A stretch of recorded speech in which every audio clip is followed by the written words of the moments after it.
Cassidy. I'm here with Calliope Games, and I'm about to show off the Tsuro app from Thunderbox Entertainment. It's just loading up here. Yeah. It's released for iOS last week, and will be releasing worldwide and for Android on March 4th. Okay.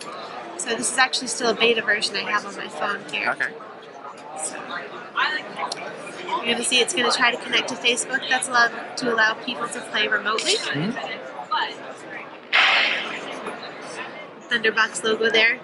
Thunderbox is a fairly new company that specializes in taking board games from the table to the tablet. And they really try to maintain the integrity of the experience. So you can see here you even have to open the box.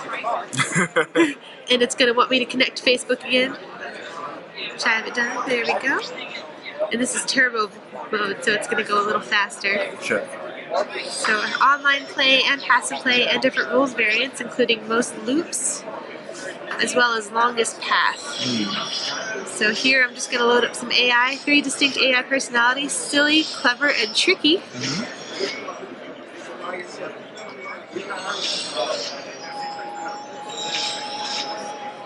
And tap the deck to begin. You can rotate your tiles. And then you'll see some of the AI go through their moves as well. Ah, okay. Nope, that one died right away. That might have been a silly one.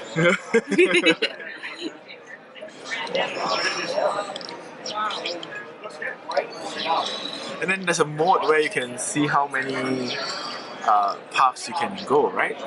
Yeah, there's a longest path mode that measures your path in centimeters. Okay. And you can get different achievements based on how far you're able to go. Is that like a solo mode where you're just placing tiles and see how far you can go, or is it it's just both. okay? Both. Yeah, you can play solo or with other people. There's also a loop mode. Okay. So you can see how many loops you get. Ah, okay.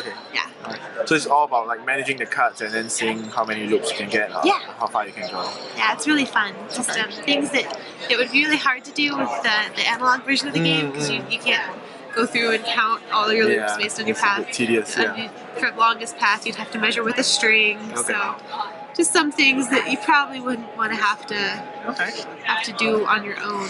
Okay. Do you want to talk about the other games that will be releasing from Calliope this year? Sure. Yeah. We have Running with the Bulls, a game by Paul Peterson, and it's kind of like a strategic Plinko game. You're going to have a board with different paths running down it, at the top, starting positions, and at the bottom, different destinations. And you're going to be in the city of El Toro, run by bulls. Okay, yeah. So you're going to have a handful of dice. These are going to be your runners. You roll the runners, you roll the bulls. You're going to try to get them down to the bottom of the board without being trampled by the bulls. The way you find that is you roll your dice. If the bulls match the runners, they get trampled. Okay. You can reorganize your runners, impact the bulls with different action cards. So some action cards let you score victory points right away. Other ones will let you get rid of bulls or add extra bulls, or just stab your neighbor in the back, because everyone likes doing that occasionally. The second game, we are still having spirited discussions about the name. Right now we're calling it Codename Market, which is a working title. And that is a game about chefs. Where chefs running we have quite a few chefs actually. You're all running 4-star Michelin-style restaurants. And you're competing to make the best food with the most stars. So you're going to different shops, buying the freshest ingredients that have a certain number of stars. Complete menus, and then at the end of the game, the chef that has the most stars win. And if there's a tie, then you open a fusion restaurant for both of you. The third game is called Hive Mind, and is a party game by Richard Garfield. You know him for making, Magic the Gathering. Small little game, I don't know if anyone's heard of it. But in Hive Mind, you are a bunch of bees, and the winter is coming, and the queen bee has to make some cuts. There's simply not enough food in the hive to serve everyone. And she's going to determine who to cut by seeing which bees think least like the others. So you'll pull up a question, and it might say, what are 3 continents? So everyone writes down the answers and say, I write Antarctica, Australia, and Canada, because I don't know what a continent is. To go down, I get points for every other person that answers the same way I do. So say someone else was equally as challenged in geography as I am, and also put Canada, even though it's wrong, so very wrong, we each get a point. After each question, the person with the least points moves closer to the exit of the hive. Once a bee has exited, the other bees still left in the hive win. So that's going to be a fun game. The questions are basing around experiences rather than trivia, so everyone can relate and compete no matter what age you are. Okay, cool. So we're really looking forward to those, and those are on track to release this Okay, summer. alright. And then the Richard Garfield one, that is part of your Titan series. Titan series. All three of them. First wave. Okay. When is the next wave coming? Next year. Next year. Next year. So we have the Titan series games coming out, and then later on, like this is the third or fourth quarter, we have a few games we're looking at putting together that were in the works before the Titan series started. But with only 3 full-time employees in the company, 3 games for us in a year is pretty good.